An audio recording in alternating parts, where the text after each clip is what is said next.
আমার প্রশ্নটা ইখতিলাফ নিয়ে, যে বর্তমান জামানায় অনেক ইখতিলাফ চলতেছে। আমরা ইখতিলাফ করতে করতে আমরা কোরআন শরীফের মতো ইখতিলাফ ঢুকে ফেলেছি, যে সেজদা 14টা নাকি 15টা, সূরা ফাতিহার প্রথম আয়াত কোনটা, বিসমিল্লাহির রহমানির রহিম নাকি আলহামদুলিল্লাহি রাব্বিল আলামিন।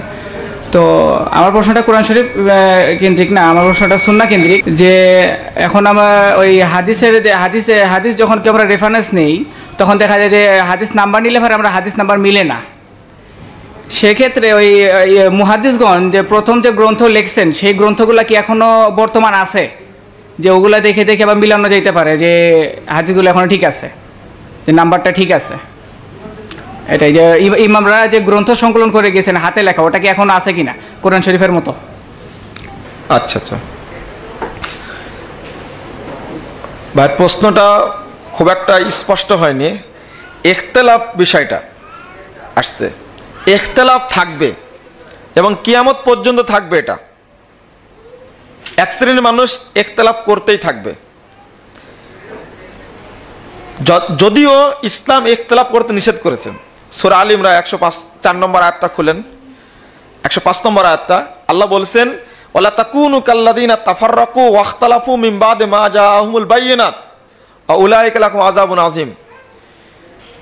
দলিল আসার পরে যারা ইখতিলাফ করে এবং দলে দলে বিভক্ত হয়, তোমরা তাদের মতো হইও না। আর যারা দলে দলে বিভক্ত হয়, মতনৈক্য সৃষ্টি করে, তাদের জন্য কঠোর শাস্তি রয়েছে। বোঝা যাচ্ছে যে ইখতিলাফ থাকবে, তবে আমরা হকের প্রতি আমল করে যাব, যেটা সরাসরি শরীয়ত থেকে পেয়েছি। দ্বিতীয় প্রশ্ন করেছেন যে মুহাদ্দিসগণ যে হাদিস গ্রন্থগুলো লিখে গেছেন তার কোনো কপি আছে কিনা, এবং হুবহু সেটা পাওয়া যাবে কিনা, বা বর্তমানে যে দেখানো হচ্ছে তার সাথে মিলছে কিনা। প্রশ্নটা খুব যৌক্তিক। আমি কিছুক্ষণ আগে যে কথাটি বললাম, মূল আবু দাউদ, যেটা আপনাকে যদি আরো কিছু খুলে বলতে চাই যে এই হাদিসের পরিবর্তন এটা কেন হলো, আমি শুধুমাত্র 2টা উদাহরণ পেশ করেছি। ইমাম বুখারী রাহিমাহুল্লাহ অধ্যায় রচনা করেছিলেন কিতাবু সালাতুত তারাবি সালাতের অধ্যায় তিনি উল্লেখ করেছিলেন, অথচ উপমহাদেশ থেকে এই কথাটুকু তুলে দেওয়া হলো। আপনি বুখারী খুলে দেখতে পাবেন 269 পৃষ্ঠার ওই অংশটুকু নেই। আবার আবু দাউদ খুলে দেখতে পাবেন যে ওখানে ছিল লাইলাতান, করা হয়েছে রাকাতান, ছিল 20 রাত্রি, করা হয়েছে 20 রাকাত। শুধু তাই নয়, আবু দাউদের 109 পৃষ্ঠায় এবং 10 পৃষ্ঠায় একটি হাদিস বর্ণিত হয়েছে। মোট 5টি হাদিস সেখানে ছিল। কি ব্যাপারে? হাত বাঁধার ব্যাপারে মোট হাদিস ছিল 5টি। 5টি হাদিসের একটিও সেখানে নেই, যেটা আমরা পড়াচ্ছি। উপমহাদেশ যেটা চলছে, আপনি দেখেন কুয়েত, সৌদি আরব, বাহরাইন, কাতার, মিশর, সিরিয়া, বৈরুত, এই সমস্ত যত জায়গায় প্রিন্ট হয়েছে ঠিকই আছে। উপমহাদেশ থেকে উঠলো কেন? ইসলামিক ফাউন্ডেশন খুলেন আপনি, সেখানেও আছে।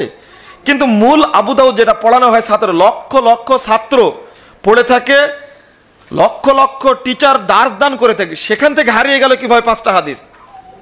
এর কারণ কি? কারণ হলো এখানে ইমাম আবু দাউদ রাহিমাহুল্লাহ 4টি হাদিস নিয়ে আসছেন নাভির নিচে হাত বাঁধা সম্পর্কে সালাতের মধ্যে, এবং 4টি হাদিসকেই তিনি জয়ীফ বলেছেন তার নিজের ভাষায়। প্রথম হাদিসকে জয়ীফ বলেছেন, তারপর হাদিসকে বলেছেন লাইসা বিল কবি, গ্রহণ শক্তিশালী নয়। তারপরে বলেছেন যে ইউদাইফ আহমদ বিন হাম্বল, ইমাম আহমদ হাদিসকে জয়ীফ বলেছেন, এইভাবে নাকচ করে দিয়েছেন। এরপরে তিনি একটি হাদিস নিয়ে আসছেন, সেটা হলো বুকের উপরে হাত বাঁধা সম্পর্কে। এই হাদিসটি নিয়ে আসার পরে ইমাম আবু দাউদ কোনো মন্তব্য করেননি, আগের হাদিসগুলো জয়ীফ, পরেরটা সহিহ প্রমাণিত হয়ে গেল। এই জিনিসটার জন্য উপমহাদেশ থেকে 5টি হাদিস 5টিকে তুলে দেওয়া হয়েছে। আপনি খুলুন আবু দাউদ, বাড়িতে গিয়ে মূল আবু দাউদ, সেখানে 5টি হাদিস নেই। আরো আশ্চর্য হবে না, একটা উদাহরণ সহ বলছি। ভাইয়ের প্রশ্নটি যৌক্তিক এবং প্রশ্নটা করা খুব ভালো হয়েছে। আর একটি, রফুল ইয়াদাইন একবার করতে হবে সালাতে, আবু দাউদের 110 পৃষ্ঠার হাদিস, যেটা ইবনু মাসউদ রাদিয়াল্লাহু আনহু থেকে বর্ণিত হয়েছে হাদিসটি। এই হাদিসকে উল্লেখ করার পরে ইমাম আবু দাউদ বলছেন হাদা হাদিসুন মুখতাসারুন মিন হাদিসিন তাবিলিন ওয়া হুয়া লাইসা বিসাহিহিন। তিনি বলছেন যে একবার রফল আযানের হাদিসটা খুব সংক্ষিপ্ত, এই হাদিসটি সহিহ নয়। তিনি বললেন আপনি আবু দাউদ খুলে দেখুন, যে কোনো আবু দাউদের প্রিন্ট ইসলামিক ফাউন্ডেশনে বাংলা যেটা বের হয়েছে সেটাও খুলে দেখুন, সেখানে এই মন্তব্যটুকু আছে। কিন্তু যে আবু দাউদ আমাদের খারেজি মাদ্রাসায় কওমি মাদ্রাসায় পড়ানো হয়, এই আবু দাউদের মধ্যে ইমাম আবু দাউদের এই মন্তব্যটুকু নেই।